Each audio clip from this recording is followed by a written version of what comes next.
Here we are at the grave of Bessie Starkman, wife of Rocco Perry, the king of the prohibitionists.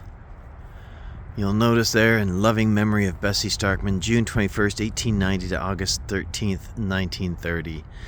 And she was an amazing personality in Canadian history.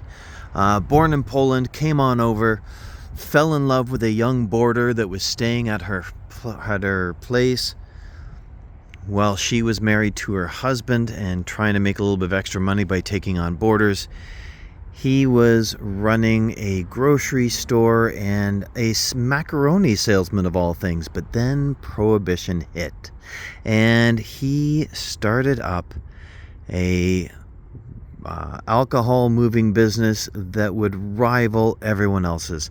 He became astoundingly rich, and most of that was because of her.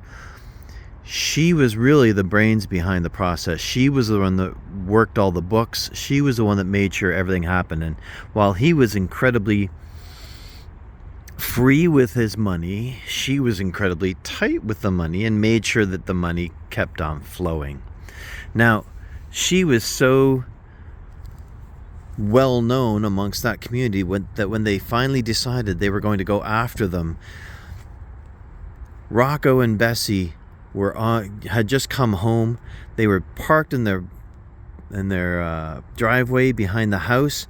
Someone came out with a shotgun and blew 2 shots straight into Bessie, killing her instantly. They didn't aim for Rocco. It was Bessie that they knew they had to get. The funeral was massive.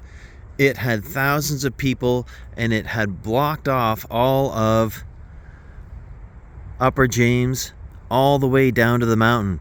There's a report about a guy who was coming up to be a reporter from it and being stuck 3 kilometers away, stuck in traffic, and decides to get out and walk because it wasn't going anywhere. This was huge. Thousands upon thousands of people came. There were 2,000 people in this tiny little cemetery, which I'm not going to lie, tell you later, was only half this size. And it was a grand performance.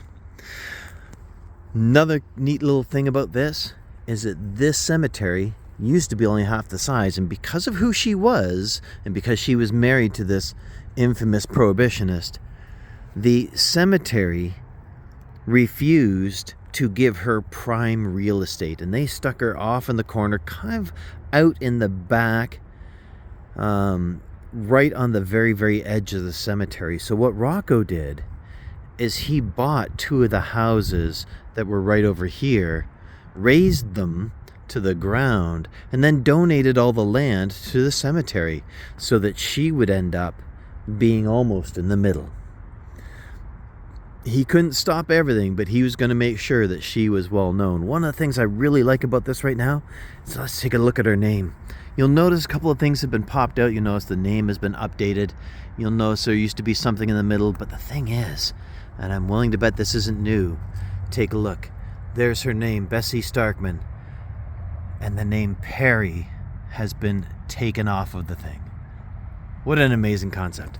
Anyways, here is the grave of Bessie Starkman.